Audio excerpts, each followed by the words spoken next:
चलिए बच्चों, अब हम स्टार्ट करने वाले हैं अपना सीबीएसई सैंपल पेपर 2020-21 का पार्ट बी, जो कि आपका एनालिसिस ऑफ फाइनेंशियल स्टेटमेंट वाला पार्ट है। तो आइए देखते हैं, एक एक क्वेश्चन को ध्यान से समझेंगे। सबसे पहले देखिए क्वेश्चन नंबर 23।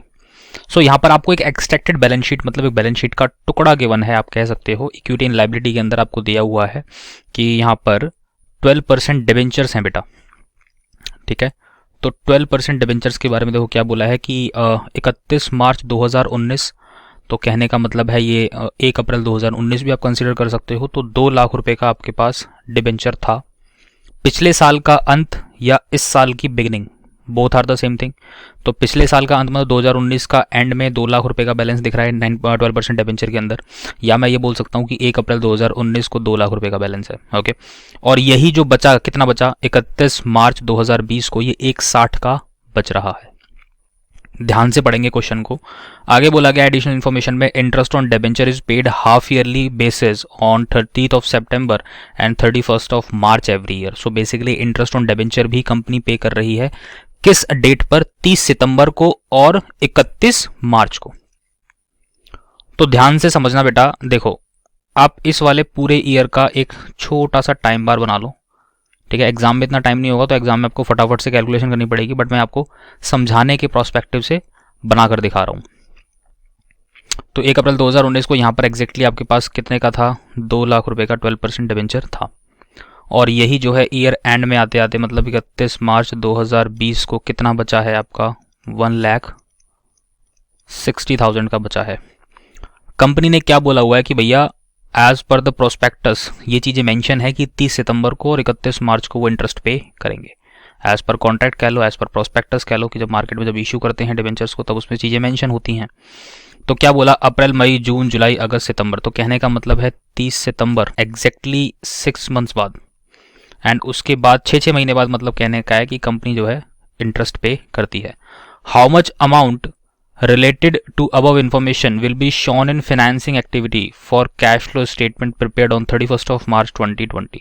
so basically इस डेट पर आप कैश फ्लो स्टेटमेंट प्रिपेयर कर रहे हैं, आपको बताना है कि एग्जैक्टली आप फाइनेंसिंग एक्टिविटी में कितना पैसा शो करोगे। सो डेफिनेटली बेटा, जब कैश फ्लो की बात आती है तो आपको क्या देखना होता है, जब भी कैश फ्लो की बात आती है तो आपको 2 चीज़ों पर ध्यान रखना पड़ता है कि क्वेश्चन में सिर्फ और सिर्फ इनफ्लो और आउटफ्लो की वो बात कर रहा होगा, right. Because cash flow statement ultimately part of financial statement और which shows inflow and outflow of cash, ठीक है। एंड अल्टीमेटली 31 मार्च को आपको बताना है कि क्या क्या सिनेरियो रहेगा। सबसे पहले आप मुझे बताइए, अगर मैं इसमें से अभी 40,000 का डिफरेंस हटा दूं, तो क्या मैं ये कह सकता हूं कि जो 160 का अमाउंट है, ये 160 का जो अमाउंट है ये एग्जैक्टली पूरे साल यूज हुआ होगा, यस और नो? Yes sir. तो 160 का, तो अगर मैं बोलूं कि जो 160 पर जो इंटरेस्ट लगना चाहिए, 160 पर जो इंटरेस्ट होगा वो तो पूरे साल होगा, यस और नो? हाँ सर। देखो फिर 160 पर इंटरेस्ट निकालो पूरे साल का। सो 160 पे अगर मैं इंटरेस्ट निकालूं, ये आएगा आपका 19,200, ठीक है। और इसके बाद जो 2 लाख रुपए का अमाउंट है, क्या कुछ बोला गया है? अच्छा हाँ, बोला गया कि 30 सितंबर को ही पैसा रिडीम हो रहा है। 30 सितंबर को यहाँ पर कितने रिडीम हो रहे हैं बेटा, यहाँ पर 40,000 कहीं ना कहीं रिडीम हो रहे होंगे, राइट। तो इस टाइम पीरियड में पूरा पूरा 2 लाख यूज हुआ होगा, और उसके बाद एग्जैक्टली मेरे पास 160 इस डेट से बचा होगा, राइट। अब मैंने 160 तो कायदे से पूरे साल का लगेगा, राइट। 160 तो पूरे साल का लगेगा, क्योंकि कहीं ना कहीं 160 का जो अमाउंट है वो तो पूरे साल ही यूज हुआ। बात हो रही है 40,000 रुपये की। 40,000 जो यूज हुआ है वो कितने महीने हुआ है, 6 महीने यूज हुआ है। तो 40,000 पे निकालो, 40,000 का 12% इंटू 6/12,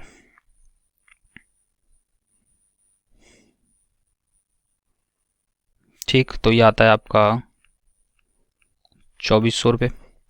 तो ये तो हो जाएगा इंटरेस्ट का पार्ट। तो इन दोनों को अब जोड़ दो, 19,200, ये 24,006,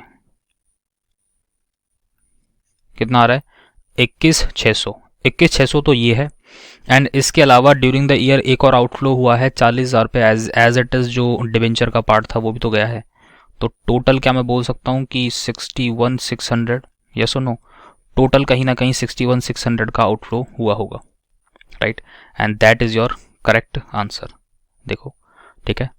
तो अब चलते हैं नेक्स्ट क्वेश्चन की तरफ। चलिए अब देखते हैं नेक्स्ट क्वेश्चन, क्वेश्चन नंबर 24, आपका सीबीएसई सैंपल पेपर 2020-21 का क्या क्वेश्चन है। What will be the current ratio of a company whose net working capital is zero. So net working capital अगर जीरो है, दैट मीन्स कि current assets minus current liability equal to zero है। ये zero कब हो सकती है, मान लो 1 माइनस 1 जीरो, कुछ भी होगा, ये दोनों वैल्यूज कहीं ना कहीं बराबर होंगी। इन दैट सिनेरियो इन दोनों को जब मैं एडजस्ट कर रहा हूं तभी वो जीरो आ रहा है। तो बोल रहा है करंट रेशियो क्या होगा, तो भैया 1:1 होगा। और क्या होगा, कोई भी अमाउंट आप कंसीडर करो, अगर वो दोनों इक्वल हैं तो current asset upon current liability तो होता है आपका फॉर्मूला, है ना, करंट रेशियो का। तो अल्टीमेटली 1/1 करोगे या कोई भी अमाउंट आप लेते हो तो अल्टीमेटली जो कट पिट कर बचने वाला है वो 1:1 ही तो बचेगा। बहुत ही सिंपल क्वेश्चन था, कुछ भी नहीं था इसके अंदर। नेक्स्ट क्वेश्चन देखिए, question number 25, which of the following is not a part of finance cost. Finance cost is basically for arrangement of funds, ठीक है, अरेंजमेंट ऑफ फंड्स। जब मैं पैसों को अरेंज करने की बात करता हूं, उसके अगेंस्ट मुझे कुछ पे करना पड़ रहा है, that is what finance cost in statement of profit and loss account, ठीक है।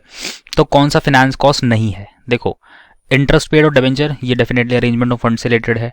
Interest paid on public deposits, ये भी बेटा आपका अरेंजमेंट ऑफ फंड का पार्ट है। Loss on issue of debenture, debenture issue कर रहे हो, ये भी अरेंजमेंट का पार्ट है।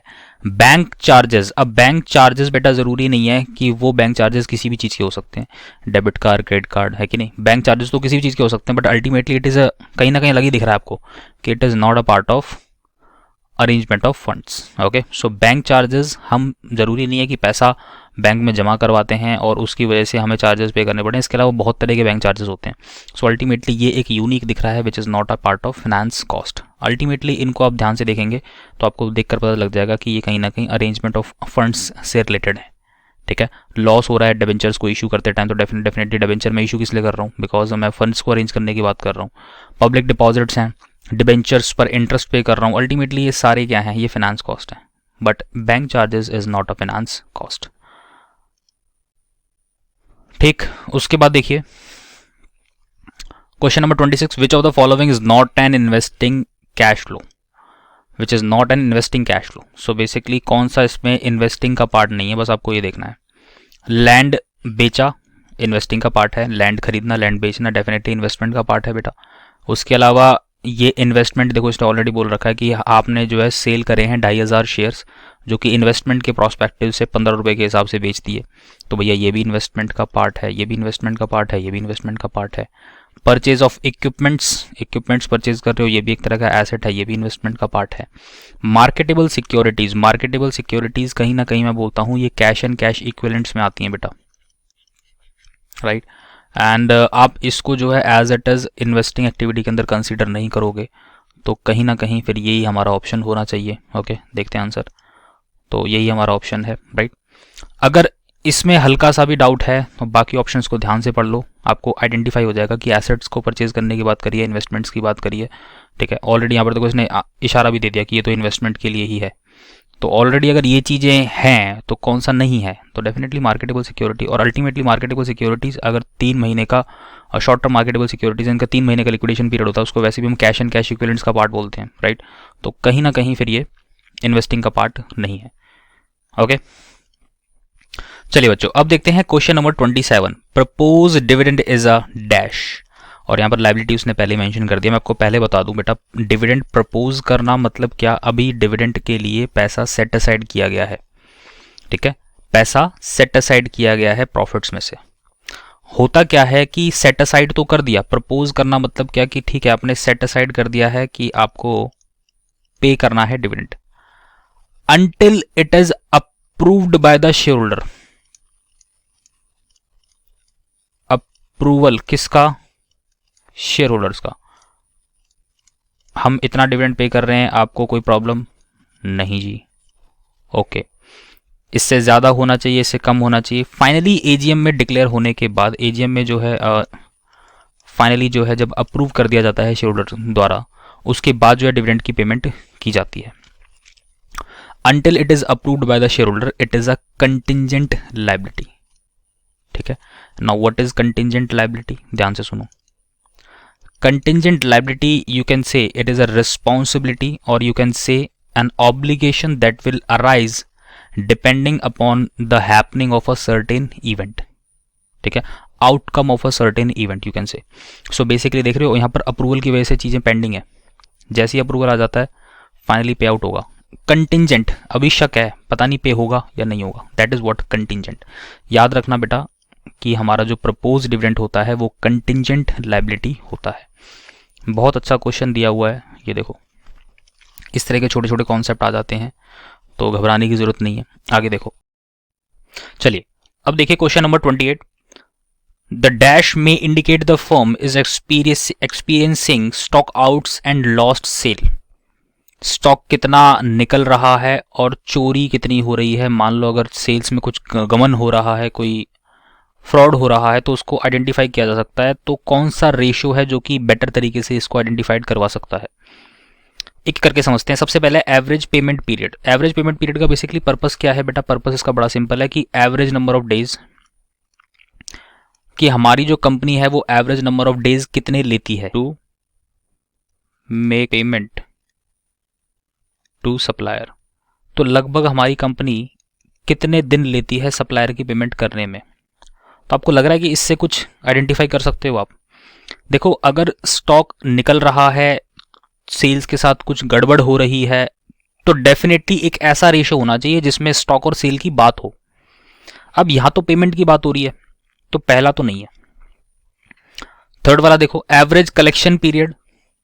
एवरेज कलेक्शन पीरियड मतलब क्या, कि जो डेटर्स हैं वो कितने फ्रीक्वेंटली कन्वर्ट होते हैं कैश में। मतलब कहने का कि लगभग कितने दिनों में आप पैसा रिकवर कर लेते हो अपने डेटर से। तो ये भी नहीं हो सकता क्योंकि इसमें भी स्टॉक की बात नहीं हुई, डेटर्स की बात हो रही है। और क्विक रेशो आपको बहुत अच्छे से पता है कि करंट एसेट में से इन्वेंट्री और प्रीपेड एक्सपेंसेस की एडजस्टमेंट होने की बात करते हैं अपॉन में करंट लायबिलिटी, राइट। तो ये भी नहीं लग रहा। तो फिर बचा क्या, इन्वेंट्री टर्नओवर रेशो। और इन्वेंट्री टर्नओवर रेशो हमें बताता है कि बेटा हम एवरेज जो इन्वेंट्री अपनी मेंटेन करते हैं ना बिजनेस में, उससे हम कितने फ्रीक्वेंटली सेल जनरेट कर रहे हैं, कितनी सेल जनरेट कर रहे हैं, ठीक है। एवरेज इन्वेंट्री, सेल जितनी ज़्यादा होगी डेफिनेटली उतना रेशो ही अच्छा होता है। तो अगर मैं बात करूं स्टॉक और सेल्स की, तो डेफिनेटली इस रेशो से मैं आइडेंटिफाई कर सकता हूं क्योंकि इसी के अंदर स्टॉक और टर्नओवर की बात हो रही है, सेल की बात हो रही है, ठीक है। और ये जितना हाई होता है उतना अच्छा होता है बिजनेस के लिए, ठीक है। तो ये कहीं ना कहीं बेटर होगा, जो कि हमें एनालिसिस प्रोवाइड करेगा stock outs and loss sale का, ठीक है। तो देखो inventory turnover ratio is the correct answer. Question number 29 is current ratio of Vidur private limited is 3:2। So 3:2 जो है विदुर प्राइवेट लिमिटेड का करंट रेशियो है, नो प्रॉब्लम। आगे देखो, accountant want to maintain it at 2:1। इसको जो है 2:1 पर मेंटेन करना चाहता है वो, नो प्रॉब्लम। सो बेसिकली उसके पास इसको मेंटेन करने के लिए उसके पास यही ऑप्शन है।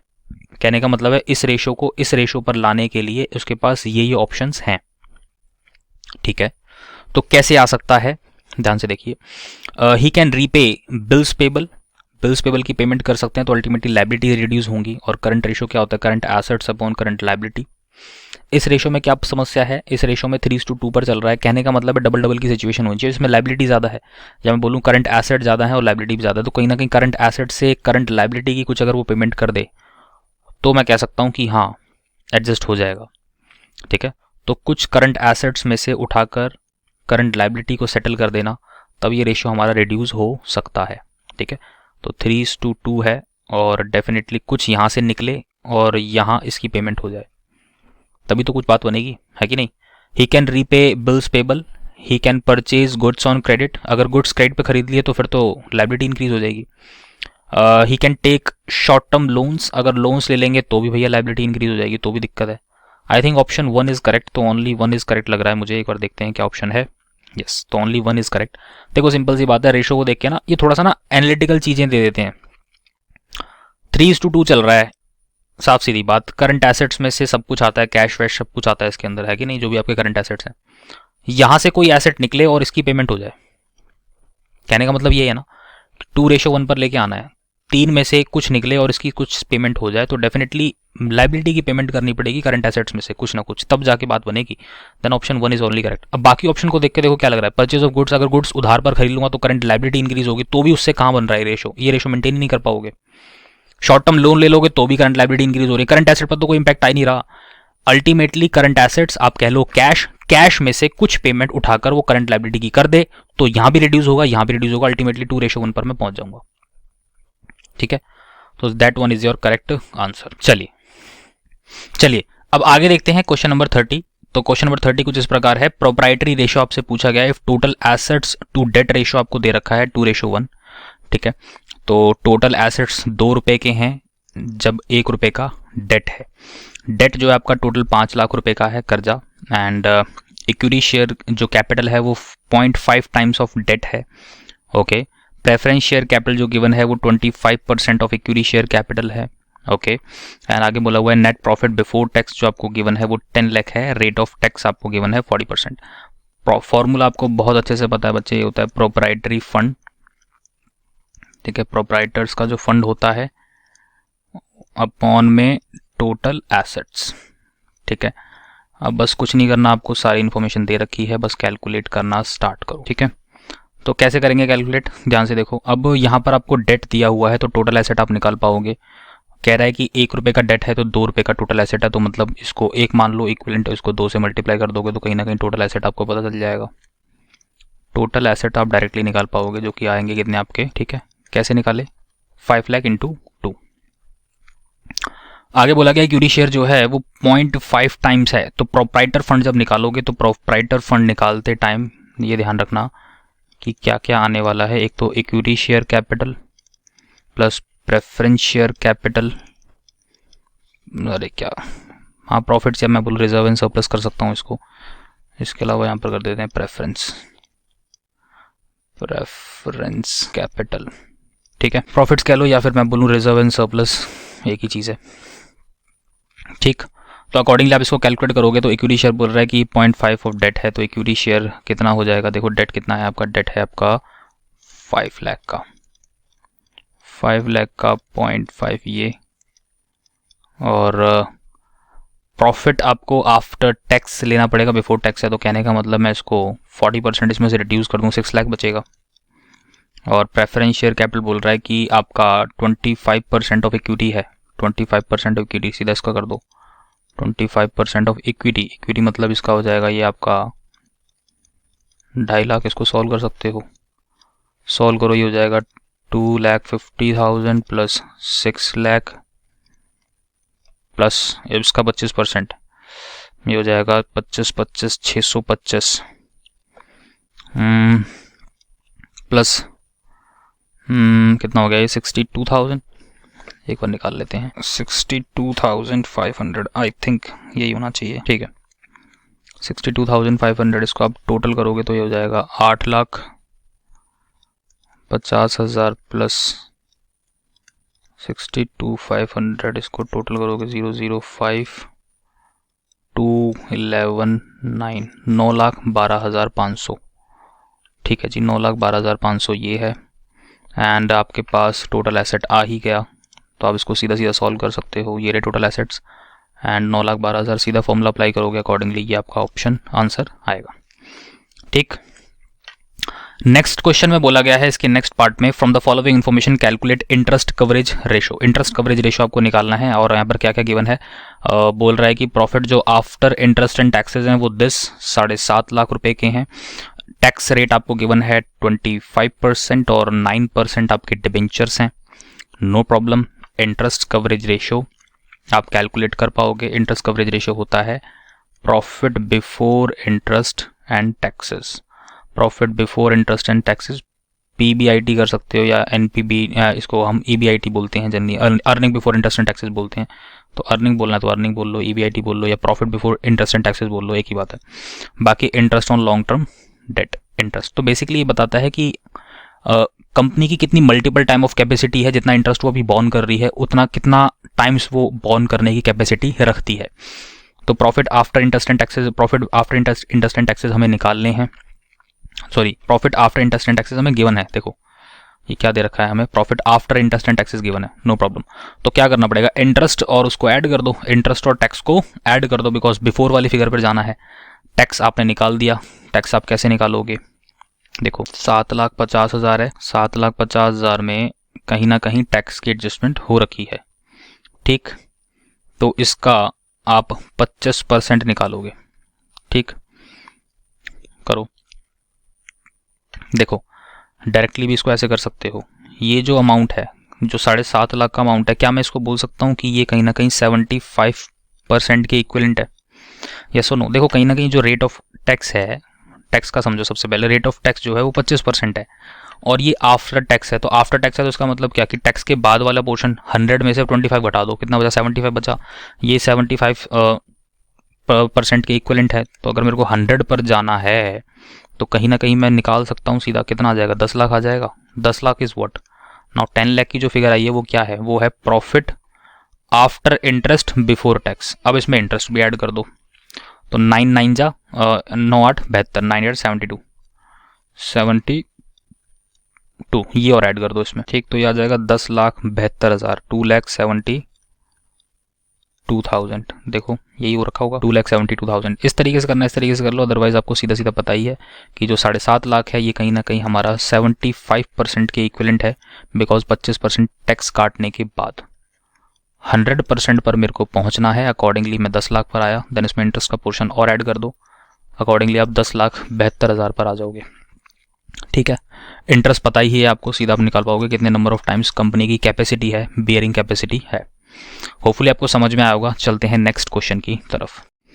तो बेटा अगला क्वेश्चन 31 है, जो कि comparative statement and common size balance sheet वाला जो क्वेश्चन है, comparative statement of profit and loss account. ये इस बार सिलेबस का पार्ट नहीं है, तो इसको आप छोड़ दो, कोई समस्या वाली बात नहीं है, ठीक है। इसको मत करना प्रैक्टिस, क्योंकि इसमें टाइम वेस्ट करोगे और अल्टीमेटली ये सिलेबस का हिस्सा नहीं है इस साल। सीधा आ जाइए कैश फ्लो पर चलते हैं और कैश फ्लो वाला क्वेश्चन समझते हैं कि कैश फ्लो वाला क्वेश्चन एग्जैक्टली आया क्या था उस टाइम। आपको यहाँ पर कैश फ्लो स्टेटमेंट प्रिपेयर करना है, क्वेश्चन नंबर 32, और आपको इन्फॉर्मेशन गिवन है। बेसिकली आपको बैलेंस शीट दे रखी है और रेलगा लिमिटेड है ये कंपनी। 31 मार्च 2019 ओपनिंग बैलेंस शीट और क्लोजिंग बैलेंस शीट दोनों चीज़ें गिवन है, नो प्रॉब्लम। तो यहाँ पर सबसे पहले शेयर कैपिटल में बात करें तो 2 लाख से बढ़कर 31 मार्च 2020 को जो है 2.5 लाख हो गया। तो कहीं ना कहीं ये इशू किया गया होगा कुछ, बाकी चीज़ें हम देखते हैं आगे क्या क्या चीज़ें गिवन है। रिजर्व एंड सरप्लस में नोट नंबर 1 है और उसमें 50 से 70 हो गया है, तो ठीक है, इसको भी देखते हैं। एंड लॉन्ग टर्म बोरोइंग्स में यहाँ पर ये पैसा पेमेंट की गई है, राइट। एंड ट्रेड पेबल्स की बात करें तो देखो ट्रेड पेबल लाइबिलिटी इंक्रीज हो रही है। अदर करंट लाइबिलिटीज़ की बात करें तो ये भी हमारी रिड्यूस हो रही है, नो प्रॉब्लम। टोटल हमारा ये आ जाएगा दोनों सालों की बैलेंस शीट का। एसेट साइड की बात करें तो टेंजिबल एसेट्स और इनटेंजिबल एसेट्स। टेंजिबल एसेट्स के अंदर फिक्स एसेट्स में क्या है, बढ़ोतरी है, परचेज किया गया होगा इसका मतलब कुछ, है ना। इनटेंजिबल एसेट्स गुडविल के अंदर देखो ये गुडविल कम हो रही है, गुडविल हो सकता है या कुछ और हो सकता है, देखते हैं कौन सा इंटेंजिबल एसेट गिवन है। नोट नंबर 6 देखना पड़ेगा उसके लिए, ठीक। उसके अलावा बोला हुआ है loans and advances, long term loans and advances, यहाँ पर ये इंक्रीज हो रहा है तो बोरो किया गया होगा पैसा। इन्वेंट्री की वैल्यू बढ़ रही है, ट्रेड रिसीवेबल्स की वैल्यू बढ़ रही है, कैश एंड कैश इक्विवेलेंट्स आपके ये भी इंक्रीज हो रहे हैं। आगे बोला गया नोट्स टू अकाउंट के अंदर रिजर्व एंड सरप्लस में जनरल रिजर्व है, तो रिजर्व एंड सरप्लस के अंदर सिर्फ और सिर्फ जनरल रिजर्व का पार्ट गिवन है, जो कि क्या हो रहा है, इंक्रीज हो रहा है, तो transfer to general reserve given है। एनपीबीटी कैलकुलेट करते टाइम उसको कंसीडर किया जाएगा। लॉन्ग टर्म बोरोइंग्स में ये पेमेंट है, तो ये पेमेंट करी गई होगी, 12% डिबेंचर आप कह सकते हो रिडम्पशन है, ठीक। उसके अलावा क्रेडिटर्स, ट्रेड पेबल के अंदर दो चीज़ें हैं, क्रेडिटर्स एंड बिल पेबल, और क्रेडिटर्स जो हैं बढ़ रहे हैं, बिल्स पेबल भी आपके इंक्रीज हो रहे हैं।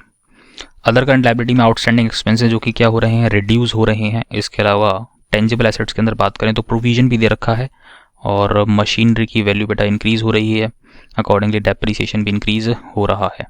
इंटेंजिबल फिक्स एसेट के अंदर हमें गुडविल ही गिवन है, जो कहीं ना कहीं राइट ऑफ होती हुई दिख रही है, तो इसको हम कंसीडर करेंगे। उसके अलावा बोला गया during the year a piece of machinery with a book value of this, जिस पर प्रोविजन फॉर डेप्रिसिएशन दिस है, उसको बेच दिया, was sold at a loss of 50% of the book value, ठीक है। 50% लॉस पर उसको बेच दिया गया बुक वैल्यू से, ठीक है, अकाउंट बनाएंगे, अकॉर्डिंगली हम समझते हैं क्या क्या चीज़ें हैं। डिबेंचर्स को रिडीम कर रहे हैं ईयर एंड में, तो अकॉर्डिंगली रिडम्पशन का अमाउंट आप कैलकुलेट कर लोगे विद इंटरेस्ट। ओके, तो आइए देखते हैं इसका सॉल्यूशन क्या होगा।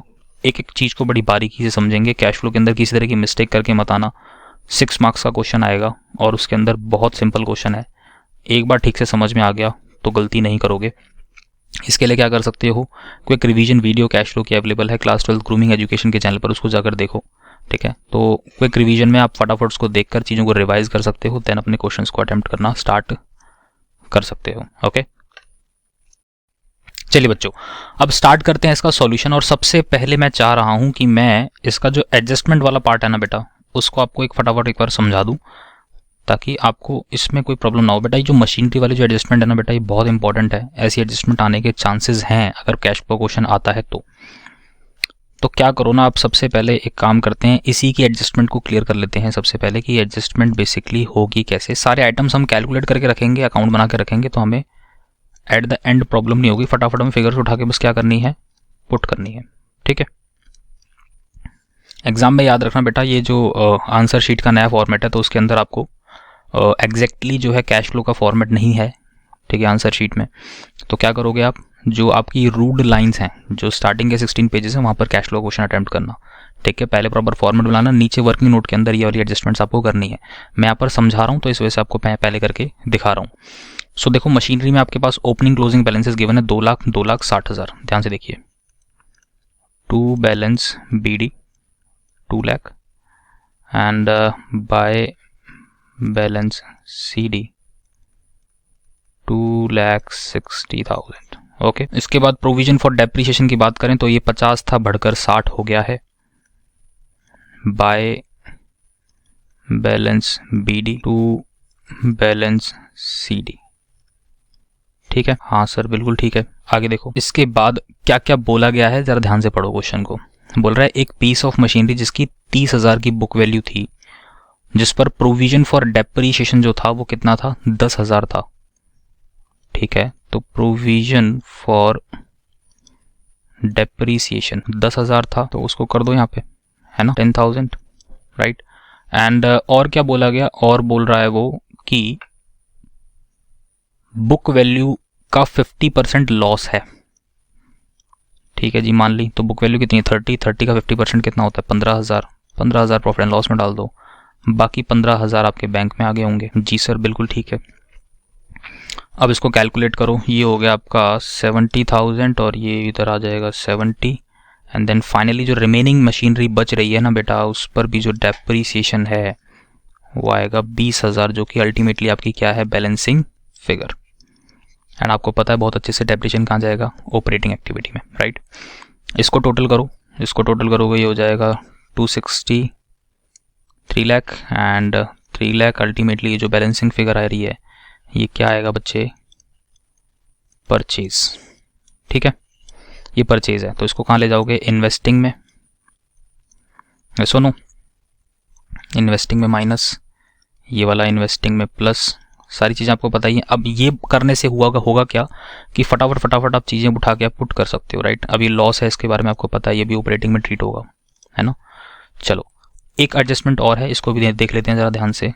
सेकेंड एडजस्टमेंट क्या है हमारी, डिबेंचर्स को रिडीम किया है 31 मार्च 2020 को। देखो समझ लो बेटा, टाइम बार बना रहा हूँ मैं इसमें। तो डिबेंचर्स एग्जैक्टली थे कितने के, 12% के थे, 12% डिबेंचर थे, 1 लाख, और साल के अंत में जाकर रिडीम हुए हैं। तो साल के अंत में जाकर रिडीम हुए हैं तो कोई समस्या वाली बात ही नहीं है।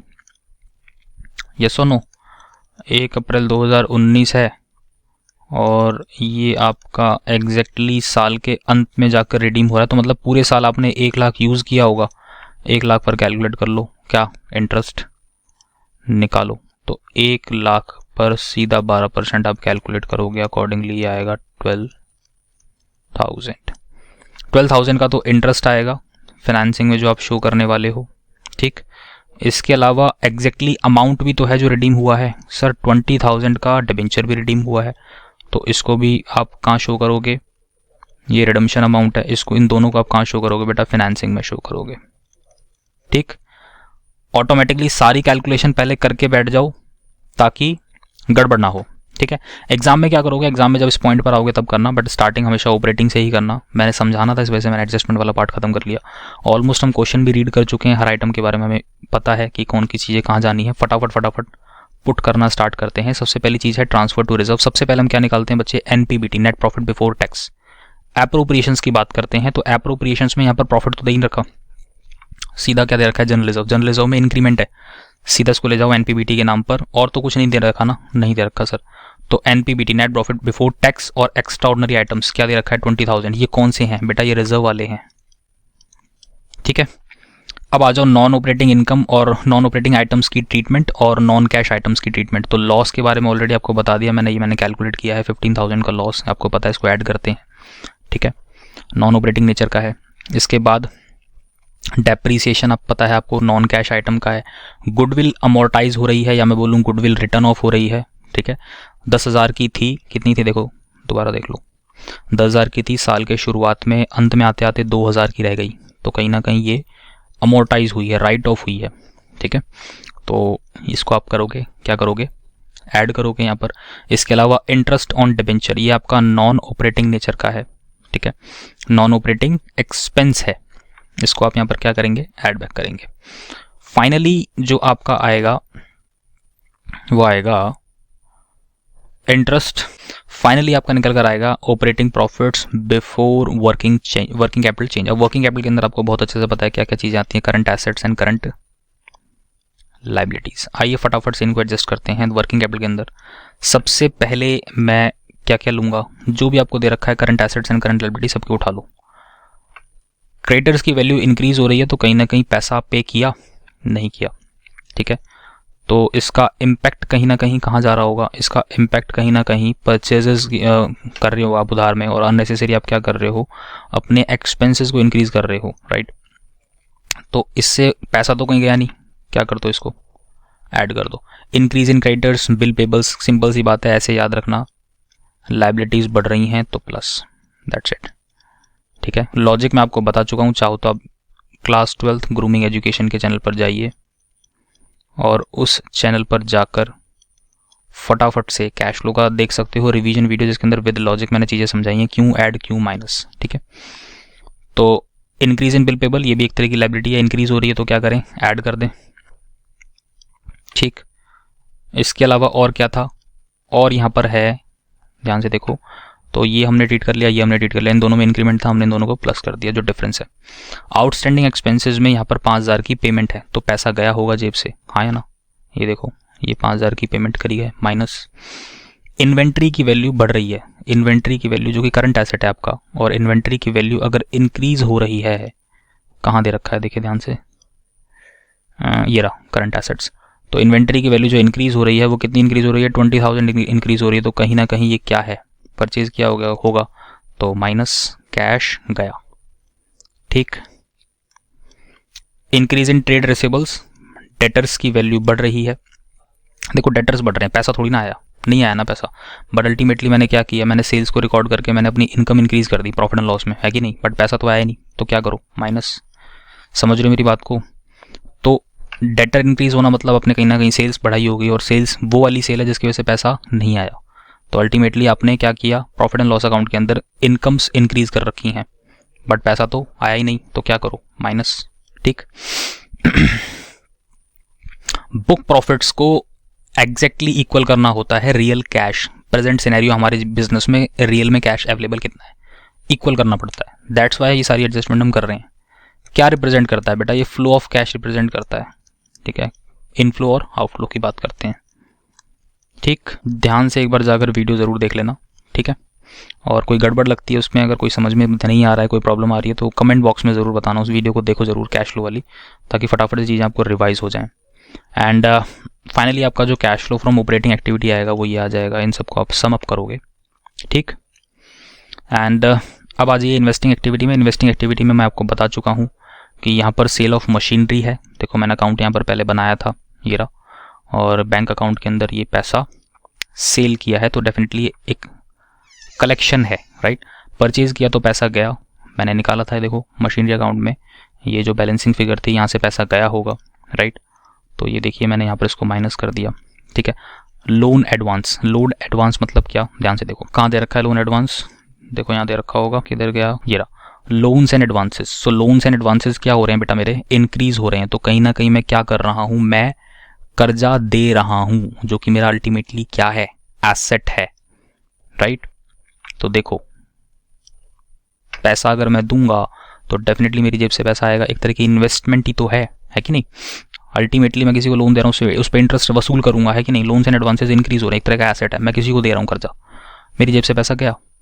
Cash flow used in investing activity आपका आएगा, नेगेटिव फिगर आएगी 1,15,000 की। उसके बाद इन दोनों की कैलकुलेशन में आपको ऑलरेडी बता चुका हूँ कि डिबेंचर्स की वैल्यू जो एक्जैक्टली रिडीम हुई है वो 20,000 हुई है, उस पर इंटरेस्ट का जो पोर्शन है वो 12,000 है। देखो मैंने यहाँ पर कैलकुलेट करके आपको बहुत अच्छे से पहले बता दिया है।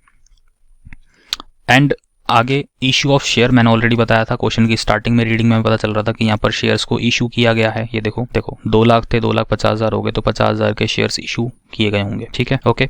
So finally cash flow from financing activity आएगा आपका नेट फिगर 18,000। अब आपको क्या करना है, net cash flow during the year मतलब क्या करना है, इन सबको उठा के सम अप करो। इसको आप ए कंसीडर कर लो, इसको बी कंसीडर कर लो, इसको सी कंसीडर कर लो, और यहाँ पर करो ए प्लस बी प्लस सी। फाइनली जो आएगा वो आएगा 33,000, okay. Opening cash and cash equivalents आपको दिए रखे हैं, देखो opening cash and cash equivalents ये रहे, इसमें ऐड कर दो cash flow during the year. Finally ये वाली फिगर मैच हो जाएगी, और ये वाली फिगर अगर मैच हो गई मतलब आपने कैश फ्लो बिल्कुल करेक्ट बनाया है, किसी तरह की कहीं भी समस्या नहीं आई है। तो this plus this finally 98,000 and this is your cash flow statement. Cash flow अच्छे से कर लेना, 6 मार्क्स की वेटेज है, कोई दिक्कत वाली बात नहीं है, सिंपल क्वेश्चन आएगा, आराम से करना, बहुत अच्छे से हो जाएगा। एंड डोंट वरी, स्टेप की मार्किंग भी होती है। And do like the video, subscribe the channel, और टेलीग्राम चैनल को हमारे ज़रूर ज्वाइन कर लेना सारे लेटेस्ट अपडेट्स के लिए। And thank you so much, जय श्री श्याम बच्चों।